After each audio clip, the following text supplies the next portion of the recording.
New Durga jewellers Sirsa. Khariya वाले प्रभुजी सोनी व पीली मंदोरी वाले सज्जन सोनी का भारत सरकार द्वारा मान्यता प्राप्त मशहूर hallmark jewellery showroom new Durga jewellers Parshuram Chowk Sirsa. अधिक जानकारी के लिए संपर्क करें 9813932001 या 9466697217। नमस्कार, स्वागत आपका के हरियाणा पे। मैं हूं आपके साथ रमेश जाखड़। जिस प्रकार से प्रशासन की ओर से कार्रवाई की जा रही है, जो खरीफ चैनल पहले रत्ताखेड़ा खरीफ चैनल से पाइपलाइनें उखाड़ने का काम किया गया, उसके बाद अब सदेवा ममड़ खरीफ चैनल से पाइपलाइनें उखाड़ने का काम जो है वो किया जा रहा है। तो उसको लेकर के तमाम तरह की चर्चाएँ जो है वो चल रही हैं। कोई कह रहा है कि ये अवैध पाइपलाइनें हैं, इनको उखाड़ना चाहिए, ये बोरवेल में पानी डालते हैं। लेकिन दूसरी ओर जिन किसानों की पाइपें उखड़ रही हैं, वो उनका साफ तौर पे कहना है कि वो अपने खेतों के अंदर पानी ले जा करके वहां से लिफ्ट करके पानी जो है वो अपने खेतों में सिंचाई करते हैं। बोरवेल में कोई इक्का दुक्का किसान डालते हैं तो उन पे जो है वो कार्रवाई की जानी चाहिए। उनकी सजा दूसरे किसानों को क्यों दी जा रही है?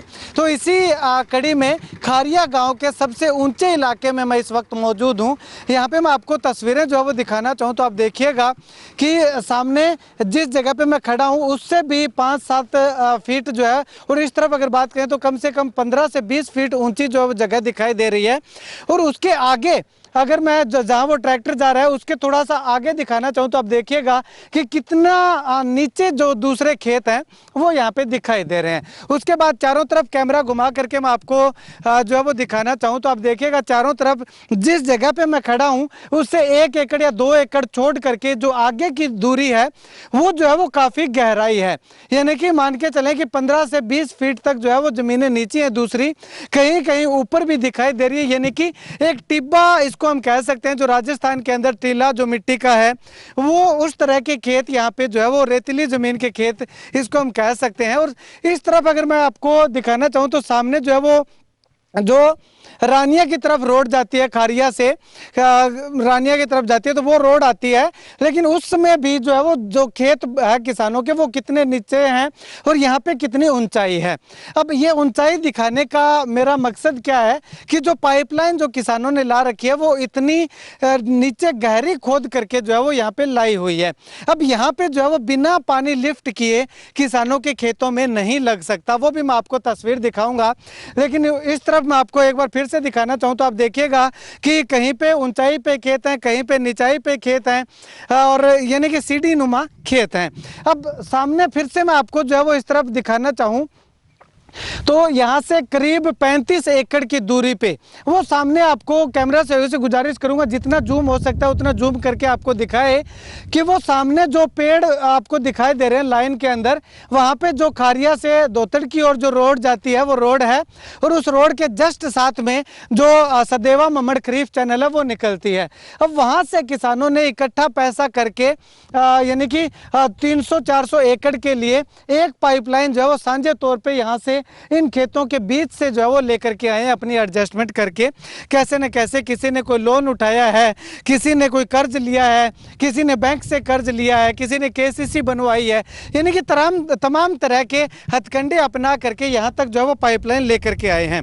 और पाइपलाइन ला करके यहाँ पे एक कुआं जो है वो जिसको छोटा कुआं बोल देते हैं, छोटा कुआं जो है वो बना रखा है। अब यहाँ पे नीचे आप पाइप देखिएगा अगर आपको दिखाई दे रही है तो यहाँ से करीब अगर मान के चलें तो 50 से 60 फीट नीचे जो है वो पाइप आ रही है, जहाँ से उस नहर का पानी जो है वो यहाँ पे आता है। अब यहाँ से किसान अपने खेतों के अंदर पानी जो है वो बिना उठाए बिना लिफ्ट किए नहीं लगा सकते। यहाँ पे किसानों ने यही दिखाने के लिए मुझे यहाँ पे बुलाया है कि हरियाणा की टीम को बुलाया है कि आप कुछ हकीकत क्या है वो दिखाइएगा कि हम इस ऐसे जो है वो बोरवेल में पानी कैसे डाल सकते हैं। यहाँ आसपास में नज़दीक में कोई बोरवेल भी नहीं है, और यहाँ से भी पाइप जो है वो आगे और जाती है, यहाँ से और आगे जाती है। यानी कि करीब सैकड़ों की संख्या में किसान जो है उन्होंने 300 एकड़ खेती पकाने के लिए ये पिछले साल ही यहाँ पे ये जो पाइपलाइन लेकर के आए हैं, और लाखों करोड़ों रुपयों का खर्च जो है वो इन किसानों का यहाँ पे आया है। तो चलिए अब किसानों से बातचीत करते हैं कि आखिर क्या वो कहना चाह रहे हैं। जी भाई साहब, क्या कहना, ये क्या दिखाना चाह रहे हैं आप, क्यों बुलाया गया है, क्या कहना चाहेंगे? हमारा कहने का मतलब ये है जी, हमने यहाँ से लेके यहाँ तक 18 किले आती है और आगे 12 किले और जाती है पाइपलाइन।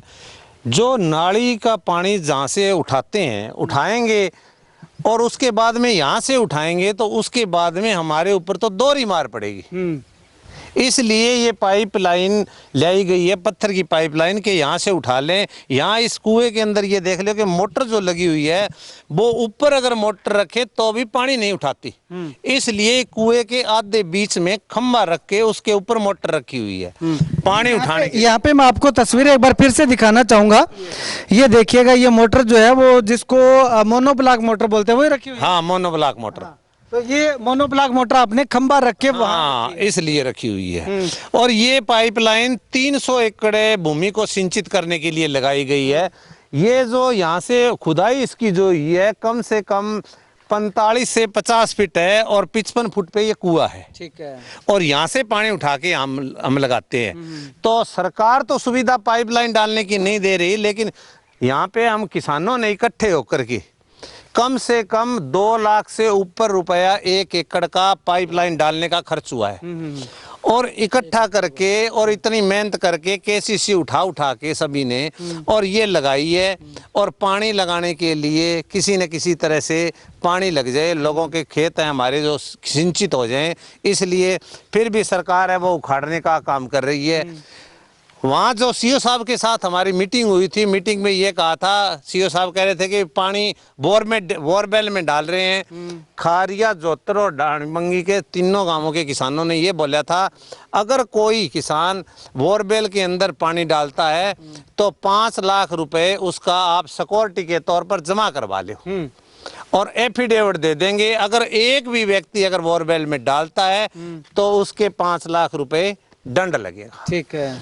और उसके बाद ये भी कहा था कि अगर पीछे पानी है, सदेवा जो खारिया की जो नहर है, सदेवा नहर, इससे पीछे 2 दिन पानी हमें दे दो, 5 दिन पानी आगे चलेगा। ठीक है। इस शर्त में भी नहीं आई। खारिया, जोतड़ और डाणी बंगी के किसानों की प्रशासन ने एक भी नहीं सुनी। ठीक है। लेकिन प्रशासन तो कह रहा है कि अवैध पाइपें हैं, इलीगल पाइपें हैं, यहाँ से पानी जो है वो इस तरह से आप नहीं लेके जा सकते। आपको ये भी बोला था कि यहाँ पर नक्के दे दो। हाँ। पाइपों के अंदर आप साइज दे दो। हाँ। 4 इंची दे दो, 6 इंची दे दो, 8 इंची, आपको जो उचित लगे वो साइज दे दो। ठीक है। उखाड़ना तो कोई हल, उखाड़ने से समाधान नहीं होगा जब तक इस नहर की जेबीसी मशीन से सफाई नहीं होगी। जो साइफन डाल रखे इन्होंने ऊपर से पानी गुजारने के लिए, वो साइफन है, वो साइड में जब तक उनकी पिल्लर दे करके सफाई नहीं होगी तब तक पानी आगे जाना बहुत मुश्किल है। हाँ, एक बार कर सकता है प्रशासन इन सभी पाइपलाइनों को उखाड़ के और उसके बाद में लास्ट टेल तक पानी की मूवी बना के दे देगा, लेकिन किसानों के पानी लगना असंभव है। टूट जाएगी। पीछे से जो नहर है ये टूट जाएगी। इतना पानी है। ठीक है। ठीक है। हाँ जी भाई साहब, असल बात ये जो नाली की मतलब सफाई होनी चाहिए लास्ट तक। ये लोग सफाई पे तो ध्यान देते ही नहीं है। लेकिन जो किसानों के पानी लग रहा है उनके बारे में क्यों लग रहा है, लगने की बात अब आपने देखा नहीं, ये पानी लगने का हाल है क्या? 50 फुट गहरा पानी। और ये बात और है, भाखड़ा का अगर जो हम पानी लगाते हैं वो भी 25 फुट चक्के लगाते हैं। अच्छा, भाखड़ा का भी इसी तरह से लगाते हैं? 25 फुट गहरा चक्के लगाते हैं। और बाकी आप खेत देख लो। हाँ, खेत तो दिख रहे हैं, काफी ऊंचे हैं यहाँ पे। जब पानी यहाँ पे फुल होता तो मतलब आप खेती बोल देता ना, तो बुरा हाल है जी। मतलब प्रशासन है वो सफाई की तो ध्यान बिल्कुल ही नहीं है। और अगर सफाई करते तो पानी जा सकता, नहीं तो टूट जाएगी, खारिया गांव में भी टूट जाएगी। अब देख लो आप, मौका आपने देखा है। हाँ जी भाई साहब, क्या मांग करेंगे आप प्रशासन से? अभी पहले तो जाखड़ साहब, किसानों की आवाज़ इतनी गर्मी में उठाने के लिए और एक फ़ोन पे बुलाने के लिए, आने के लिए आपका धन्यवाद। दूसरी बात है, इन किसानों ने जो ये पाइपलाइन डाल रखी है 25 या 30 किलो लंबाई है, 65-70 फुट खुदाई करके रास्ते में कहीं भी पानी निकलता है या एक भी बोरवेल रिचार्ज होता है, ये पाइप उखाड़ दो। ठीक है। कोई मतलब नहीं है। आपने चारों तरफ देख लिया, रेगिस्तान है। इनकी डिटेल दे दूंगा मैं आपको। कल किसी ने HDFC बैंक से 40 लाख उठा रखे हैं, किसी ने 50 उठा रखे हैं, किसी ने कहीं से उठा रखे हैं। पाइपलाइन डालने के बाद सिर्फ एक पानी लगा है, एक पानी से वो कर्जा नहीं उतरेगा इनका। ठीक है, ये बताओ, ये जमींदार अगर इनको पानी नहीं मिला तो ये बैंक का, वो HDFC बैंक का कर्जा कैसे चुकाएंगे? वो नहीं चुकाएंगे तो वो तो छठे महीने आ जाएंगे। सारा सिस्टम आपने देख लिया, ऐसे कुएं बने हैं, आगे भी ऐसे ही कुएं हैं, ये सारा पानी लिफ्ट करके ही उठा रहे हैं। वहां से 2 पाइपें उखाड़ दी, चलो कोई बात नहीं, लेकिन प्रशासन इसके ऊपर सारा आके इसको चेक करके हमें परमिशन दे भी हाँ ये गलत नहीं है जमींदार, नहीं तो यहाँ पे कुछ नहीं है जाखड़ साहब। इस बार ये खेत सारे खाली रहेंगे क्योंकि बिजाई का टाइम निकल गया अंदर में की और ज्यादा से ज्यादा बिजाई थोड़ी बहुत हो रखी है, कर दी है तो बस ज्यादा से ज्यादा इसके अंदर बाजरी और ये उगा लेंगे और वो भी पानी के बगैर नहीं होगी। भाखड़ा का लिफ्ट कर रहे हैं, ये अपने सदैवा लिंक चैनल का ये भी लिफ्ट कर रहे हैं। ट्यूबवेल यहाँ कामयाब है ही नहीं, नीचे का पानी बहुत ही गंदा है। और दूसरी बात 60 फुट ये रहा ट्यूबवेल फीट पे तो ये दिखाई दे रहा है। ट्यूबवेल पानी कहाँ से लेके आएंगे। दूसरी बात डार्क जोन का एरिया है, सरकार खुद कहती है भी ये डार्क जोन है। डार्क जोन है तो पानी तो दो ना किसानों को, ये तो नहीं पता, आपने कह दिया भाई डार्क जोन है जी। तो अब आप देख लो यहाँ पे कितनी इस जमीन के अंदर पानी लगाने के लिए किसान कहाँ से लेके आएगा। अब ठीक, टैंकर से खेती नहीं पाके जी। जी जी जी भाई साहब। जो नाली में लेके खरियत मान लो खरियत खुदाई मांगने वाली बा, खुदाई का नहीं कोई ध्यान नहीं करे। आप मान लो 50 फुट खुदाई या पाइपलाइन दा बढ़िया है, ये पर कोई ध्यान कौन करना रहे हो। मान लो पाइप पानी को खेत तुक है भी तो कर्जो ले रखे है, आ तो है कोनी भी 1-1 2-2 किलो सारा बैठे पर बिकने आदमी आत कोनी भी बिकने टिब्बा में देखो, टिब्बा में नरमो खड़े और बढ़ जाओ फिर पानी तो है कोनी, फिर पैपा पाट देगा और पानी लगा लियो फिर भाई ये महीना कोई है कोनी, बहुत कोई खारू है नरमा चल दे नहीं फिर किनो बराबर लोन।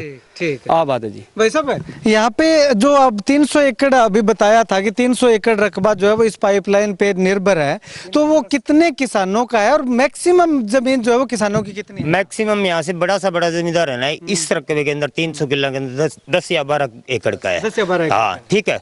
अब ये देख लो भी वो 300 किले हैं तो लगभग 25 या 30 किसान है, वो सारे बस इसी में आएंगे 10 या 12 एकड़ में। जाखड़ साहब पीछे से जब तक सफाई नहीं होगी, जब तक नहर के साइफन सारे साफ नहीं होंगे, तब तक कहीं से भी कुछ भी कर लेना पानी आगे नहीं जाएगा, नाली यहीं टूट जाएगी। ठीक है, इसके अलावा ना तो इधर अपने सदैवा के साथ साथ जाती है उसमें जाएगा ना बात।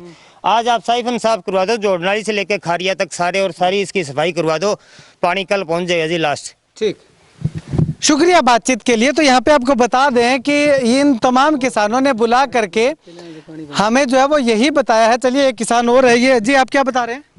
मैं ये कहूँ जी मैं बैठे नाली पर पानी चक्का नहीं जब ट्रैक्टर हटा चढ़ावा को नहीं जी आगे अच्छा पीछे पाइपलाइन पाट दिए जी क्यों का जी बठू लिया दाब गए आगे 30 फुट खड़ी चढ़ाई आ गई जब पीछे पाइपलाइन पाट दिया जी मैं 2-3 बारी बा भी दाब की कोशिश कर ली। अच्छा जद मैं हार गया ले जी लास्ट में। ठीक है।